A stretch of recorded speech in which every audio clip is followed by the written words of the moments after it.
श्रीराम राम राम श्रीरामचन्द्र जय। श्रीराम राम राम श्रीरामभद्र जय। श्रीराम राम सीताभिराम राम। श्रीराम राम राम लोकाभिराम जय। എല്ലാവർക്കും എൻ്റെ വിനീത നമസ്കാരം.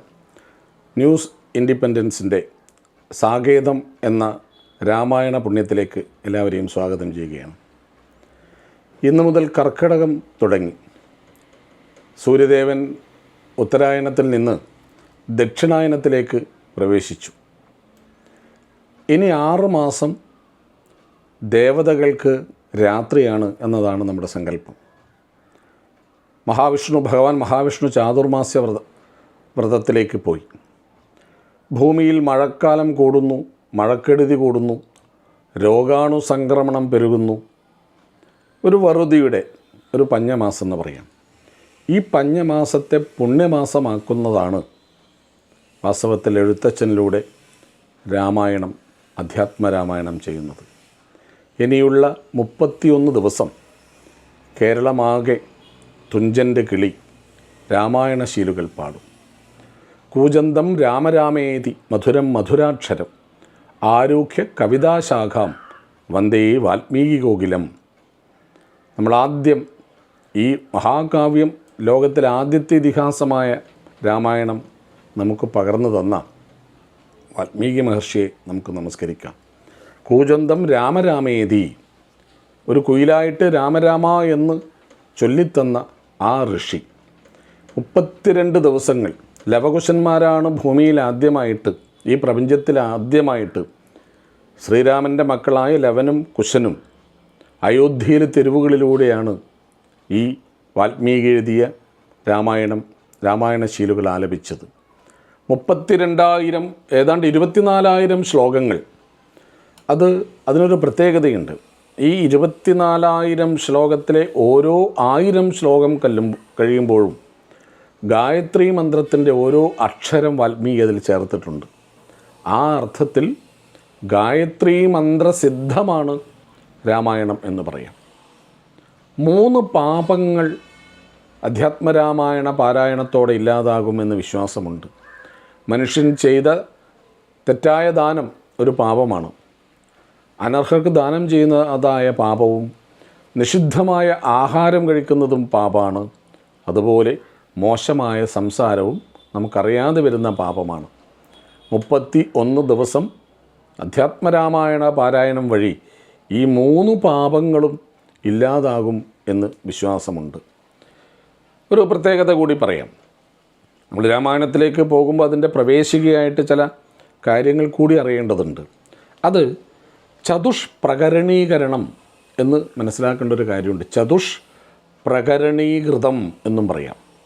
രാമായണത്തിലെ 6 കാണ്ഡങ്ങളും 4 പ്രധാന ഭാഗങ്ങളായിട്ട് നമുക്ക് എടുത്ത് പരിശോധിക്കാം.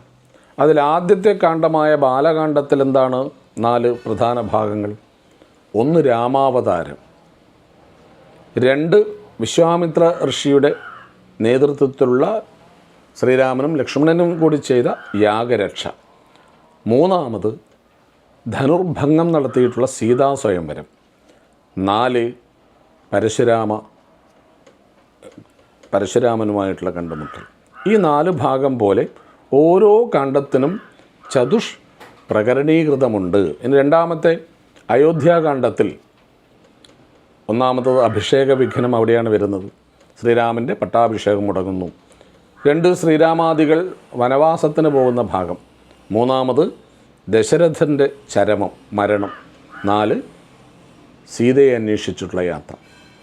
3 കാണ്ഡമായ ആരണ്യകാണ്ഡത്തിൽ ദണ്ഡകാരണ്യത്തിലേക്ക് പ്രവേശിക്കുന്നു. ശൂർപ്പണഖാദികളെ കർണനാസികൾ ഛേദിക്കുന്ന ഭാഗം, പിന്നീട് സീതാപഹരണവും, പിന്നീട് സീതാന്വേഷണവും. കിഷ്കിന്ധാകാണ്ഡത്തിൽ 4 ഭാഗങ്ങളെടുത്താൽ സുഗ്രീവ സഖ്യമുണ്ട്, ബാലിവധമുണ്ട്, ശ്രീരാമാദികളുടെ ചാതുർമാസ്യ വ്രതം തുടങ്ങുന്നു, പിന്നീട് വാനരസേനയുടെ പുറപ്പാട്. 5 കാണ്ഡമായ സുന്ദരകാണ്ഡത്തിലാണ് ഹനുമാൻ്റെ ലങ്കാപ്രവേശം, സീതാദർശനം, സീതയെ കാണുന്നത് ലങ്കാദഹനം, പിന്നീട് ഹനുമാൻ്റെ പ്രത്യാഗമനം, ഒടുവിലത്തെ 6ാമത്തെ കാണ്ഡമായ യുദ്ധകാണ്ഡത്തിൽ സേതുബന്ധനം, കുംഭകർണവധം, രാവണവധം, ശ്രീരാമ പട്ടാഭിഷേകം. ഇങ്ങനെ 6 കാണ്ഡത്തെയും ഓരോ കാണ്ഡത്തെയും പ്രധാനമായിട്ട് 4ആയി തരംതിരിക്കാവുന്നതാണ്. ഓരോ കാണ്ഡത്തിനും ഫലശ്രുതിയുണ്ട്. 6 കാണ്ഡങ്ങൾ പാരായണം ചെയ്താൽ എന്താണ് ഫലശ്രുതി എന്ന് ചോദിച്ചാൽ എന്താ, നമുക്കൊന്ന് പരിശോധിക്കാം. ബാലകാണ്ഡം ശ്രീരാമാദികളുടെ 12 വയസ്സ് വരെയുള്ള കാലഘട്ടമാണ്.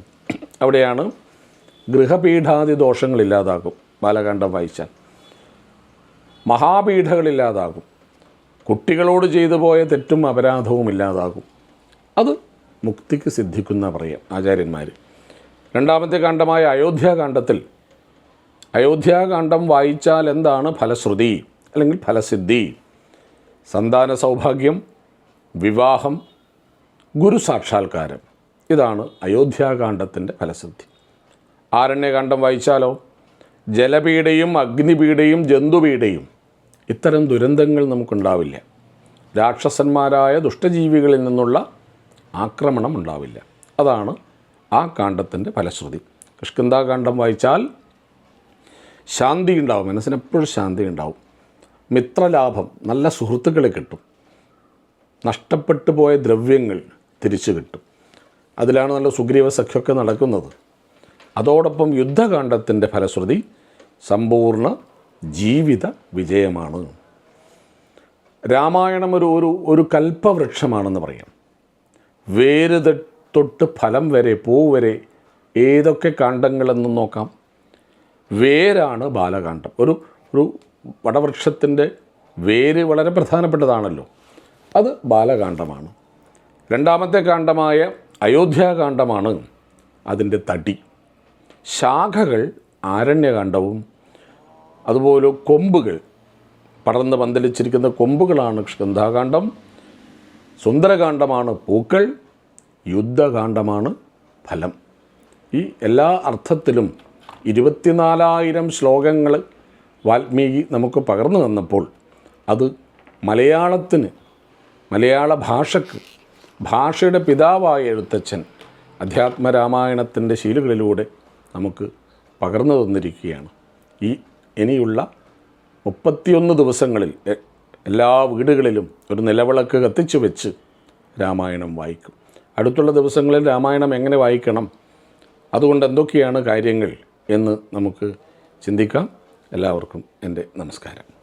ശ്രീരാമ രാമ രാമ ശ്രീരാമചന്ദ്ര ജയ. ശ്രീരാമ രാമ രാമ ശ്രീരാമഭദ്ര ജയ. ശ്രീരാമ രാമ സീതാഭിരാമ രാമ. ശ്രീരാമ രാമ രാമ ലോകാഭിരാമ ജയ.